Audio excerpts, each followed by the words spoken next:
अगदी एम-पी-एस-सी पासून ते सर्व प्रकारच्या परीक्षेमध्ये विचारला जाणारा प्रश्न म्हणजे मूलभूत हक्क भारतीय राज्यघटनेच्या कोणत्या भागात आहे किंवा कितव्या भागात आहे असा प्रश्न वारंवार परीक्षेमध्ये आपल्याला विचारला जातो. साधारणतः प्रश्न एवढा कठीण नाहीये, पण बऱ्याच विद्यार्थ्यांना हा कठीण सुद्धा जाऊ शकतो. तर पहा विद्यार्थी मित्रांनो, तुम्हाला जर याचं योग्य उत्तर येत असेल तर तुम्ही कमेंट बॉक्समध्ये कमेंट करून सांगू शकता.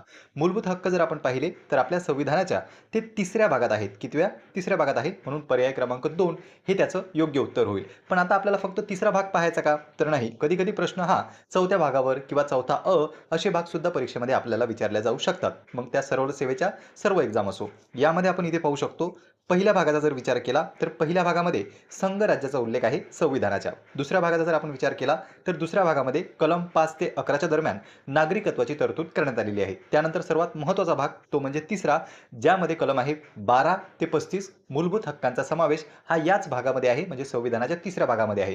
त्यानंतर चौथा भाग जर आपण पाहिला तर कलम आहे 36 ते 51, ज्यामध्ये मार्गदर्शक तत्वांचा किंवा नीती निर्देशक तत्वांचा समावेश करण्यात आलेला आहे आणि कलम किती आहे 36 ते 51. त्यानंतर चौथा हा सुद्धा महत्त्वपूर्ण भाग आहे, ज्यामध्ये मूलभूत कर्तव्यांचा समावेश आहे आणि त्याचं कलम आहे 51 किंवा 51 सुद्धा पर्यायामध्ये तुम्हाला दिसू शकतं. तर पहा विद्यार्थी मित्रांनो, हे काही इम्पॉर्टंट भाग आहेत जे तुम्हाला हमखास परीक्षेमध्ये विचारले जातात आणि हे तुमच्या पाठच असणं गरजेचं आहे. साधारणतः एक प्रश्न जर आला तर तुम्हाला 2 मार्क्स हा देऊन जाऊ शकतो.